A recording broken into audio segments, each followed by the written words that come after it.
Hello, welcome to my diary. I'm Tatami. Here we talk about whatever I want to.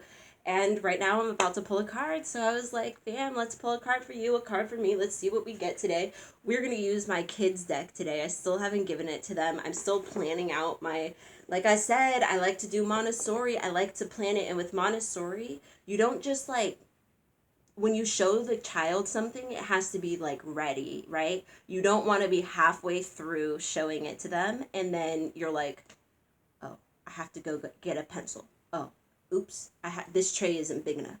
Oh, oops, this space isn't large enough to spread out all the pieces. Oh, oops. You want it to be so perfectly displayed with not a movement out of place, not too many, you're fussing your fingers every, no, the perfect movement so that whatever the child sees is exactly what they're supposed to see. So you just taught them exactly what they're supposed to do. There's no discrepancy, right? So with that said, I have never, Montessori is supposed to go with whatever culture, religion, practices, norms. For example, in certain countries, the children carry their red rods. Here in America, we carry our red rods like this, one hand on each side, right? They're these long rods. The first one's got one, and then the second one's got two. It's red, blue. It alternates for each one, so the child gets an understanding of numbers. Oh, sorry, that's the math rods. The red rods are just plain red, but they're both kind of the same in the sense that they go in the same increments, the same amount, right? And the kids hold them like this. In other countries, they hold them on their heads, right? Because in their country, it's something you need to be able to do to balance the rods on your head. So it's not even a big deal. It's just a norm there that they do, right? I've not yet seen a Montessorian who was like a pagan of some sort, who is a witch, who practiced African traditional religion or anything similar, a Wiccan, I don't know what else, an indigenous religion. I've never seen somebody do that. So we're kind of in different territory. So I'm still kind of practicing on how I'm going to tell the kids how that goes down. I just don't know. I just don't know. But I want to do it right. I don't want to introduce 78 cards and not have a plan about what I'm doing, because that's a lot of pieces to hand a 4.5-year-old and expect them to do something with it. At any rate, at this point, I think they're just gonna enjoy the pictures, which that's why you and I are using it. So I'm gonna try and keep this deck as gentle as possible. This deck is just so cute. I can't resist having at least one reading. I haven't done a reading yet in it, so at least one reading, you and me. So there's a card for you. Oh, sorry, a card for me, always, first. And a card for you. We'll put the rest back in here, just in case. Look at this, so cute. So cute. Okay, let's see what we have here.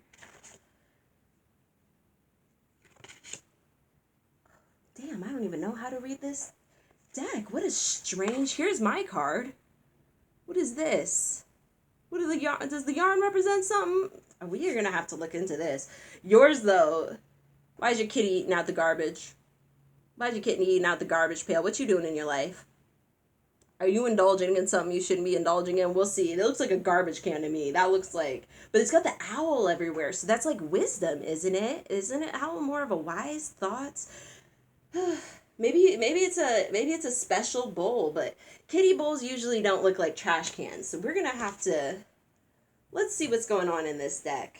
Maybe I'll start to understand her symbolism as I get into it. I'm so used to black decks and like black symbolism that I'm just like I have no idea what we're doing here. Let's see. We got cups right here.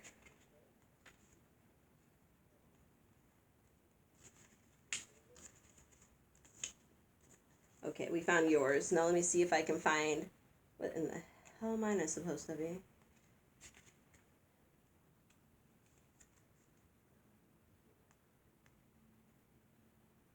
No. What is this card supposed to be? Because I went to the number 4, but that's the Hermit in a bag. Nine of Wands. My son came to snitch on his father, saying that he was hurt because he cut his nails too short.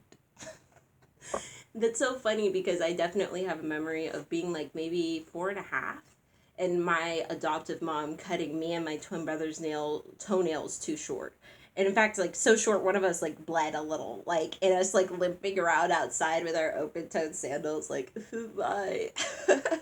One of those follies of parenthood. All right, so I found both of them, and I'm curious now because I couldn't figure out what this yarn was supposed to represent.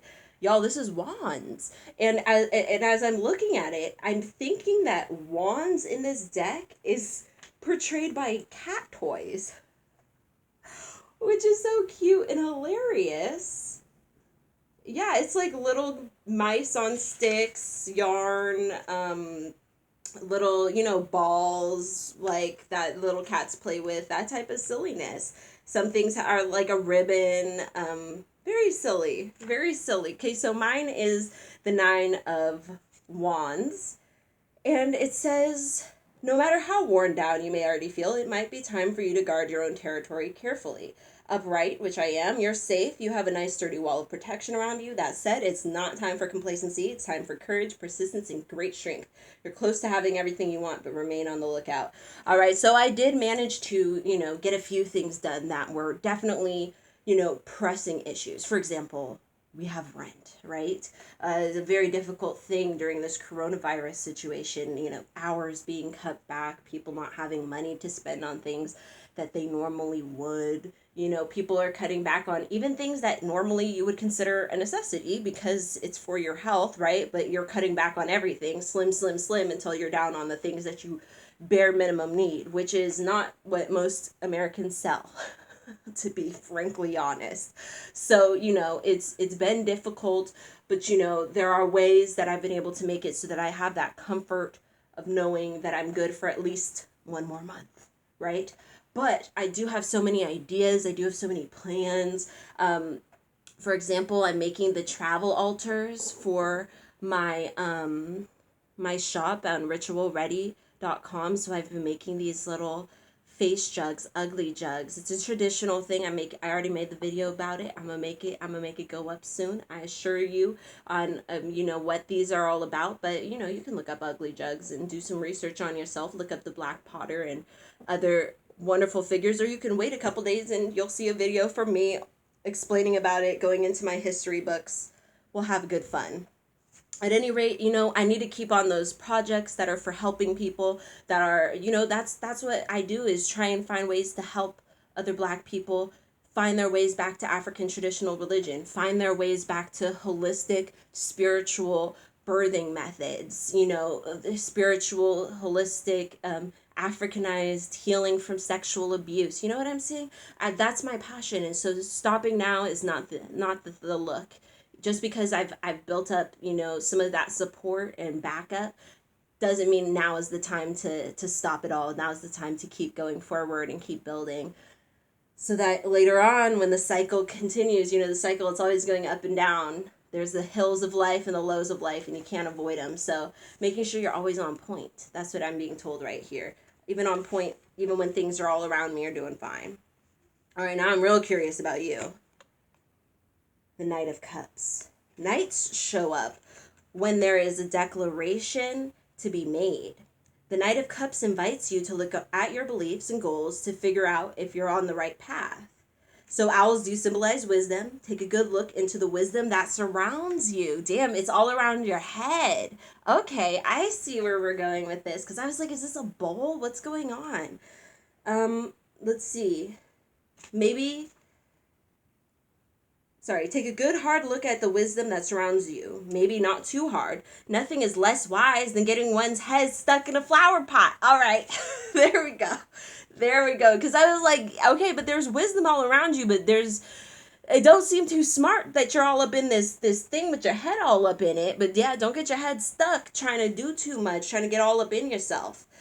Through imagination and knowledge, you can find your own true path. Emotions reign, let them, and don't be so quick to judge others while you're on this journey, honey, because we've all gotten our head stuck in that flower pot, haven't we? We think we're doing the wise thing. We start thinking we're the best, and then we got it all going on, and then we fumble ourselves into something. I think it's best when you're doing your wise thing to also constantly remember your humility, honey, because it's so easy to start thinking all up of yourself, and it's like, why do we do that? Why can't we ever just, it's okay to think good of yourself, but not to the point where you're thinking you're better than everyone else just because you did something, you've been through a certain type of schooling or initiation, so now you think you're better than other people, your life is worth more.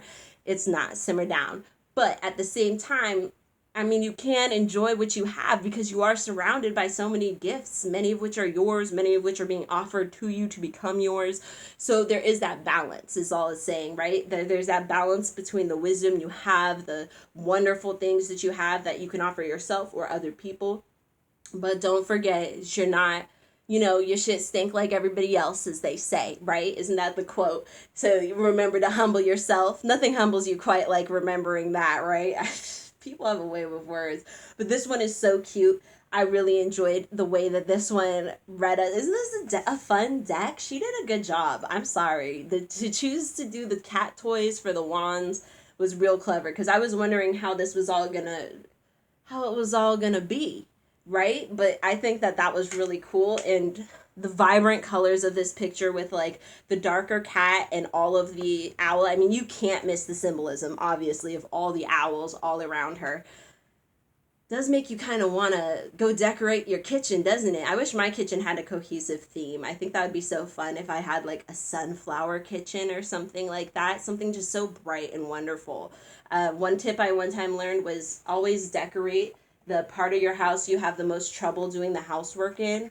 And that's typically for most people the laundry room, right? You decorate it real nice and then you want to be there. And you're like, when you go in, it's like, oh yeah, I kind of like it here. The kitchen used to be like that for me, and then I started putting like different decor around there, but it's not cohesive yet. I'm not bougie yet. I'm not rich. I don't have all that. But at any rate, thank you so much for reading a card with me and learning some spiritual lessons today through this funny cat tarot. I don't think this is one I'm going to be using a lot.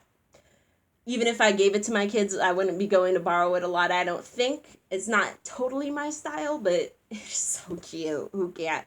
It brings a smile to my face, and that is something. Who could complain, right? Who could complain about a smile? You have a wonderful, wonderful rest of your day. I will see you next time. May your ancestors and spirit guides be with you at every crossroads.